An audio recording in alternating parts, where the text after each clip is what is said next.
Today was a very special event for me. I decided to try to put together an exhibition which, although it had the standard selection of very, very beautiful paintings by my father, I also wanted to put together something quite unique. So I selected some of the more interesting paintings from my gallery, Reuben Lenkiewicz Art Gallery. But then, on top of that, I opened it out to models and sitters that posed for my dad over years and years and years. He was so lovely, a little bit eccentric, very squeamish, so caring and made you feel beautiful. Well, it was rather an odd experience because it was on the Hoe, in his attic. It was the top of the building. It was very, very dark and surrounded by paintings that he'd done of beautiful women. And there I was with Gus Honeybun on my lap. Yeah.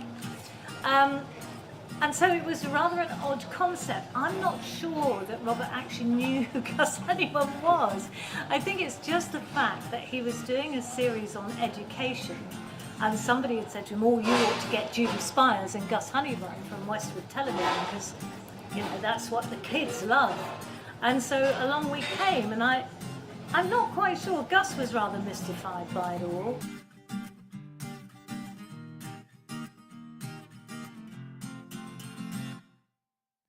I was in awe. I couldn't actually believe that, you know, someone like me, nobody, that he would just like pick me up and go, "Oh, I want to paint you." It was amazing, and I was so nervous, but he made me feel at ease straight away, and he was so easy to talk to. Lots of awkward silences. You think that you have to talk all the time, but no, you didn't expect that of you. He would ask you awkward questions, but yeah, he was lovely, lovely guy.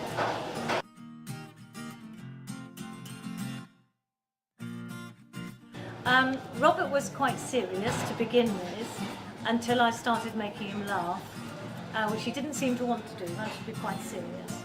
And I remember I bought him a Mars bar because he liked Mars bar. And I don't know, something about a Mars bar wrapped in cabbage leaves. I don't know why I did that, but it was something that made him laugh. He was rather serious with me about this painting. And I used to get him to laugh, and he would cover his mouth as if I don't want to be seen to be laughing because I'm a serious artist. It was diverse and interesting, very personal paintings. And it wasn't just the paintings themselves, it was also people's histories. So it was a kind of sociological spread of paintings that were very important to the people that came. It was around 1980 when I was sitting for Robert, a couple of portraits, a couple of paintings, and I noticed whilst I was in the studio seeing some of the fantastic pieces that he was either painting or had finished, that there was a bit of unfinished stuff with the hands and the feet, and I thought, dear me, what's this about, Robert? And I challenged him, and he just looked at me and he said, "Well, I'd like to move on, not so important, you know, we're doing other paintings now." Okay. I think there's just something about the way that he captures a moment with someone, and really you can almost sort of see the innermost thoughts of the person, even though it's just a pencil sketch. Anyway, one day he called me and he said, have you got an hour? I said, yeah, what is it, Robert? And he said, "Can you come to the studio to sit for an hour?" I said, "Yeah, what's it about?" He said, "Oh, you'll find out."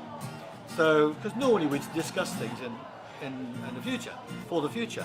And I went that day and he said, "Right, it's your hands and your feet. You're complaining to me so much.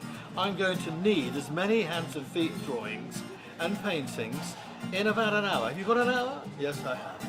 So my hands were like this, my hands were like that, my hands were like this, my hands were like that. My feet, well, I can't remember how my feet were, but I was there, and it was fast sketches, rapid sketches, a few little bits of colour in, and what have you. And that was the end of that.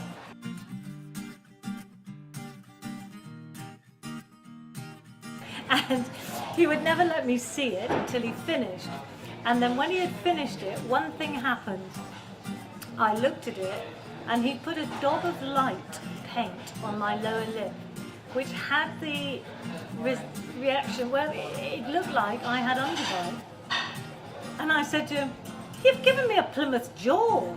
And he said, what are you talking about? I said, "I look like I'm got underbite like that, Les Dawson."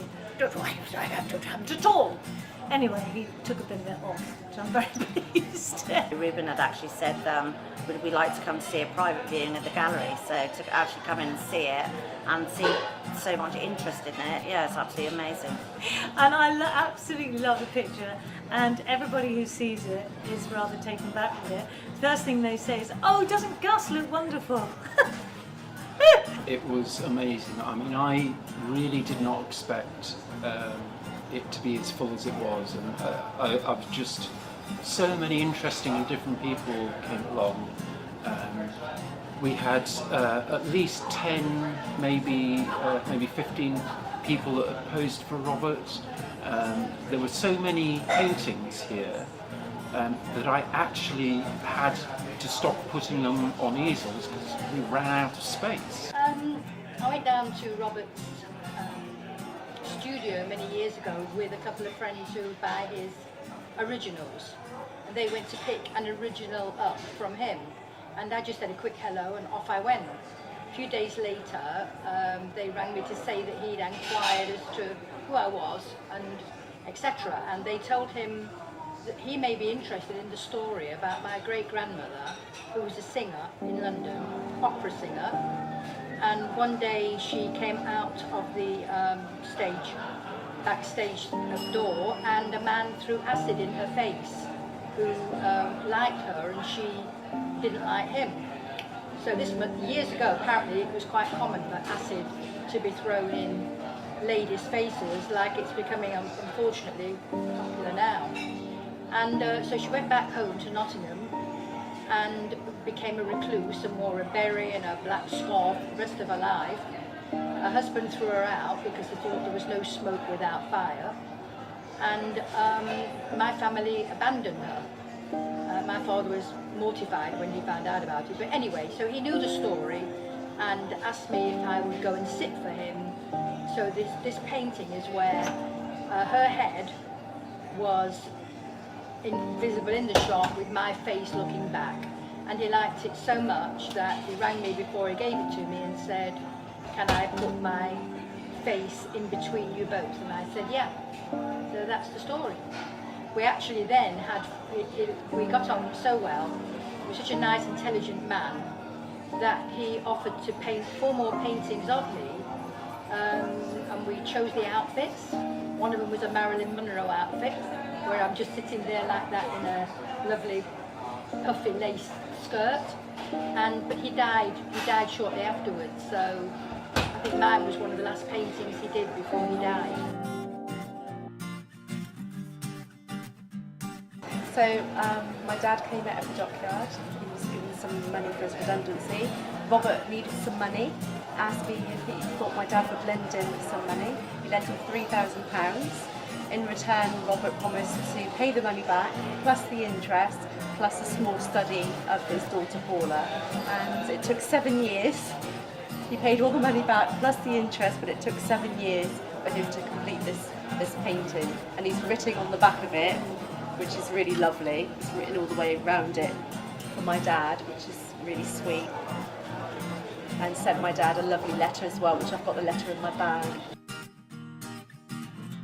This for me has been quite an emotional event, you know, because meeting so many people from my past is really moving, and also just to see so many people so affected by meeting Robert in their lives. And one of the overriding things that Robert gave to people was an appreciation of creativity, and that stays with them all their lives. Saw him a month or so later and he said, "Come to the studio." So in I went. He really did speak like that.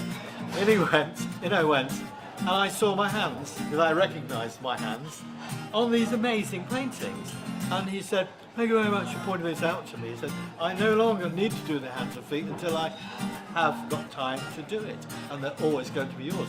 So my body parts are on many paintings, which is quite a surprise. So you will see hands and feet, maybe not look at them as much as maybe the flesh tones or the hair or beautiful garments that you can paint, but I do. I look at my hands and my feet on Robert's paintings over a period of about 15 years. I'm very, very impressed. I want to tell everyone that's me. He was an artist and he painted what he saw in you, and he always said he caught something quite solitary in me, and that's what he did, and I absolutely love it. Really, it was just the whole of the pavilions was full from one door to the other with people. I was really over the moon. I could not have asked for anything better.